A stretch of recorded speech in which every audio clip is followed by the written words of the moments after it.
Ayer lo veíamos, ¿verdad?, sobre esta forma de gobernar de Salomón, que le iba tan bien, que terminó pagando un precio muy alto, porque la verdad es que no se le puede quedar bien a todo el mundo. Cuando uno pretende que todo el mundo esté contento con uno, termina traicionando al Señor de alguna manera. Y la paz, digamos entre comillas, que Salomón buscó al final de su vida para el reino de Israel, fue a un precio muy alto. Escuchamos, ¿verdad? Hasta permitió que frente a la montaña de Jerusalén se pusiera un altar y que entonces las mujeres extranjeras pudieran quemar inciensos a sus dioses. Es el gran Salomón que unos capítulos atrás había pedido al Señor un corazón que le pudiera discernir entre el bien y el mal y la sabiduría, ¿verdad? Muy interesante que los paraísos son muy peligrosos. Fíjense que yo creo que los paraísos, cuando uno vive una situación de paraíso, es decir, entre comillas, una situación ideal, es muy fácil olvidarse del Señor allí, es muy fácil. De hecho, hasta podría decir yo que nosotros sabemos que en el paraíso Adán y Eva cometieron el pecado y el Señor expulsó del paraíso a Adán y a Eva, ¿verdad? A Adán y a Eva. Pero la serpiente sigue viviendo en el paraíso, ¿verdad? No dice que expulsó a la serpiente. Nosotros a veces buscamos paraísos para vivir y son muy peligrosos. Un alto precio, ¿verdad?, que pagó Salomón, y ustedes oyeron cómo al final lo paga su reino, porque bueno, el reino se va a dividir y por amor a mi hijo David, dice la palabra de Dios, y en esa promesa David se mantuvo. Entonces, cuidado, ayer lo decíamos, hoy lo quiero repetir. Señor, concédeme la fidelidad a ti antes que al mundo, la fidelidad a ti antes que a las personas. Es que el jefe contó un chiste vulgar y a mí no me gustan los chistes vulgares, pero lo contó el jefe, entonces hay que reírse. ¿Por qué? ¿Por qué? ¿Estás como Salomón? Concédeme, Señor, la fidelidad a ti antes que al mundo. Antes que al mundo. Si no terminamos negociando y al final permitimos que se haya altares por todas partes, y entonces, como lo hizo Salomón. Del Evangelio estamos frente a uno de los textos preferidos de San Agustín. San Agustín dice que este texto le gustaba mucho a él porque le recordaba a su mamá. Su mamá, que durante tantos años, recuerden que la conversión de Agustín llegó hasta los 33, entre los tantos años le pidió su madre la conversión de él al Señor. Pues hay algunos detalles riquísimos que me permito decir rápido. Primero, yo sé que nos desconcierta un poquito, ¿verdad? Yo espero que esta forma de llamar perros nos suena muy feo a nosotros, pero en el contexto está en una zona pagana. Los judíos llamaban a los paganos perros, ¿verdad? No suena feo en español, pero bueno, así se le llamaban. Y entonces, lo primero que yo veo de esto es la libertad de esta mujer de reconocer quién es, porque traducido digamos, en la situación de fe, lo que le está diciendo Jesús es: vos sos una pagana. Y el mensaje que yo traigo, la salvación que yo traigo, es primero para Israel. Entonces, no, deja que primero los de Israel coman, ¿verdad? Porque no está bien lo que es para Israel dárselos a los paganos. Y miren la respuesta de ella, dice: sí, Señor, pero también es cierto que los perritos se comen de lo que cae de la mesa. De lo que está diciendo ella es: sí, Señor, yo reconozco que soy pagana. Para mí es lo primero que esta mujer me enseña, es no tener miedo de reconocer lo que uno es. ¿Cuánto bien hay en decir yo soy? El principio psicológico de curación es reconocer que uno tiene un problema. Y el principio de crecimiento espiritual es reconocer lo que uno es. De hecho, No nos damos cuenta porque tal vez lo repetimos a veces sin conciencia, pero al iniciar la misa, dependiendo del acto penitencial, uno dice, ¿verdad? Que yo confieso ante todos ustedes, ¿qué dice? Que he pecado mucho de pensamiento, estoy reconociendo. Ojalá eso esté del corazón, reconocer lo que uno es. Hay un refrán, dice que no hay peor ciego que el que no quiere ver. Reconocer que uno tiene problemas de carácter, reconocer que uno es un manipulador, reconocer que uno solo chantajea a las personas, reconocer que uno es un invivible, un perfeccionista, reconocer eso es sanidad, porque es el principio de la sanidad. Es el principio de la sanidad. Contaba yo que una vez en la confesión con Monseñor Mosqueta, con el Padre Mosqueta, bueno, que yo hablando con él, y entonces le decía yo que, por ejemplo, él me decía a mí, perdón, que por ejemplo, que si yo decía que yo había robado, entonces el Señor a mí me iba a perdonar que yo había robado. Pero el origen, la raíz, el germen de mi pecado estaba allí. Entonces yo le decía, pero entonces, ¿cómo debo confesarme?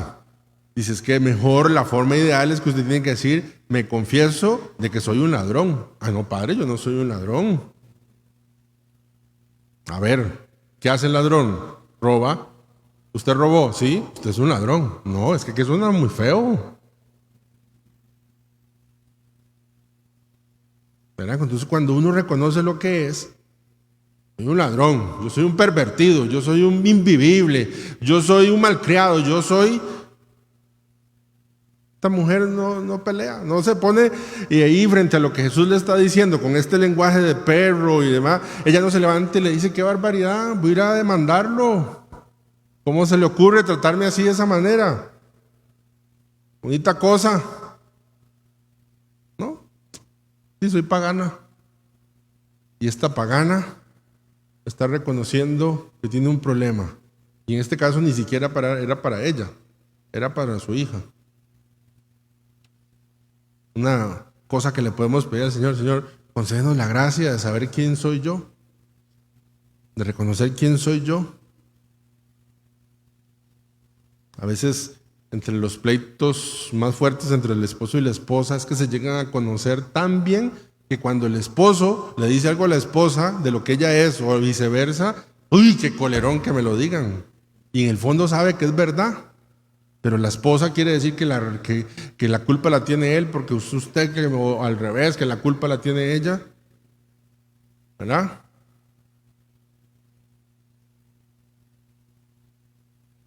Hay libertad cuando uno reconoce que sí.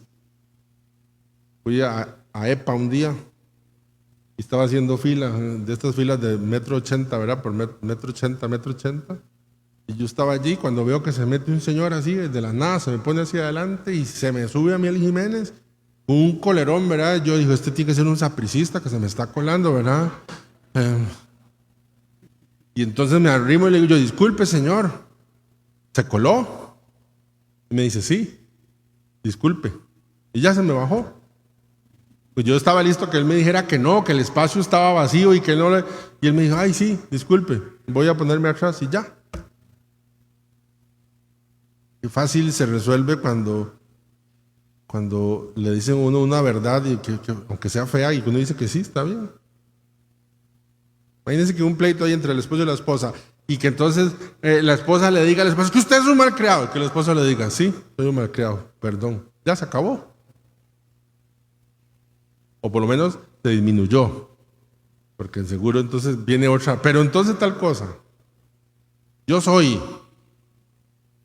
Pienso que esta mujer me tiene que dar a mí primero en esa línea, enseñanza de reconocer lo que uno es, los problemas que uno tiene, sin justificarlos, sin decir es que yo soy así porque mi papá hizo esto, porque a mí nunca tal cosa. Sí, esos son los motivos, pero reconozca quién es usted.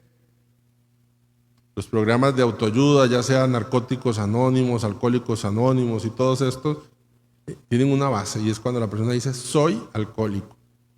¿Acaso no se presentan los alcohólicos diciendo soy alcohólico y tengo tanto tiempo de sobriedad? ¿verdad? Siempre reconociendo la dificultad. La segunda cosa de este texto que a mí me impresiona es que dice: una mujer que tenía una niña poseída por un espíritu impuro se enteró enseguida, fue a buscarlo y se postró a sus pies. En español no se nota tanto, pero es que en la palabra de Dios la postración como signo de oración es proskinesis. Y aquí en griego dice que ella se postró adorando a Jesús. Y lo que me maravilla es que está postrada antes de recibir el milagro. Antes de recibir el milagro.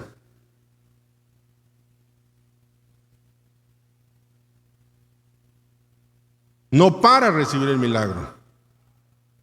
Después le pide al Señor, dice, ¿verdad? Ella le cuenta.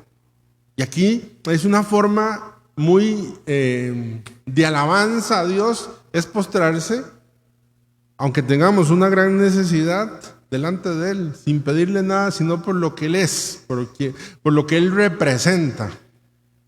Cuando Jesús va a resucitar a Lázaro, que no lo ha resucitado todavía, se para frente a la tumba, todavía Lázaro está allí muerto, tiene 4 días, la tumba, ¿verdad? Todos ya lo sabemos, y Jesús se para frente a la tumba y dice: gracias, Padre, porque me has escuchado. ¿Cómo?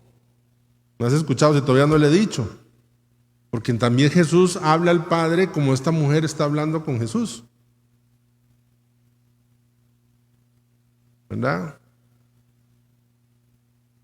Es la oración sin ver. Y todavía queda más claro que esto es personal. A mí me gusta mucho el final del texto que dice: entonces Jesús le contestó: anda, vete. Por eso que has dicho, el demonio ha salido de tu hija. Al llegar a su casa, la mujer encontró a su hija recostada en la cama y ya el demonio había salido de ella. Quiere decir que desde el encuentro con Jesús y lo que Jesús le dijo, esta mujer tuvo que caminar sin constatar el milagro. Y cuando llegó a casa, se dio cuenta de que sí había sucedido el milagro. Y entonces yo lo aplico así. Yo le creo a Jesús en su palabra que hay promesas que Él me hace, pero yo no las veo cumplidas. Incluso hasta veo evidencias de cosas contrarias a las promesas que Él me hace. Pero yo me considero, y les invito a considerarse igual, como esta mujer que al encuentro de Jesús va caminando, y cuando yo llegue a mi casa me voy a dar cuenta que las promesas sí se van a cumplir definitivamente. No sé si logro transmitir lo que quiero. Porque sí, tal vez haya momentos en los que en el momento yo puedo ver que la promesa de Dios se cumple, pero también hay promesas que me voy a dar cuenta hasta que llegue a la casa. Y esas promesas, ¿cuánto gozaremos de esas promesas? Y claramente no solo la casa de ella, sino la casa del Padre. Camino en promesa. Desde el encuentro con el Señor, camino en promesa.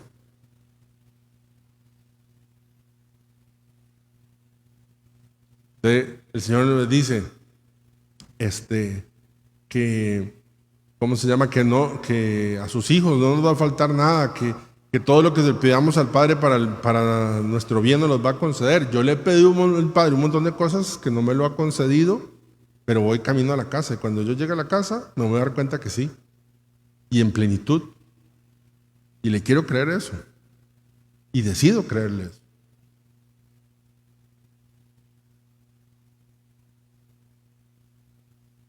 San Agustín invita en una homilía con este texto a que ladremos. Agustín dice: ven y ladra, ladra. Ladra como esta mujer que se acercó a Jesús ladrando y terminó sentada a la mesa. Pidió las migajas que caían de la mesa y se dio al final sentada a la mesa del Padre. Yo pienso que también nosotros, como esta mujer, estamos invitados a ladrar. Ladren. Pongan esta semana en el tono del teléfono un perro ladrando, ¿verdad? Para que se acuerden de que hay una invitación del Señor a ladrar delante de Él.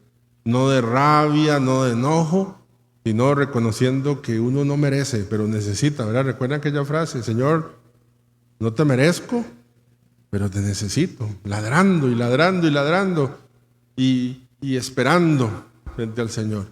Mateo nos da más información, incluso Mateo nos dice que Jesús no le respondió nada de lo que estaba diciendo, y Mateo nos dice que los discípulos, en vez de pedirle que la atendiera, le dice: manda a callar a esta mujer, Señor, tantas cosas en contra y esta mujer sí.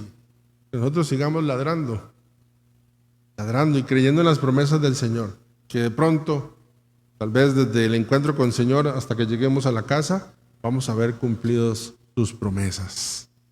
Pidámosle al Señor que nos libre nuestro corazón de negociar la fidelidad a Él, como lo hizo Salomón. Terminó cayéndole bien a todas sus mujeres, a todos los reinos, y traicionando al Señor. Qué peligroso es el paraíso. Ahí vive la serpiente. Pidámosle al Señor la gracia de esta mujer que sin ver se postró y adoró al Señor, y que caminó sin ver. Cuando llegó a su casa se comprobó que de verdad el Señor cumplía sus promesas. Gloria al Padre, al Hijo y al Espíritu Santo.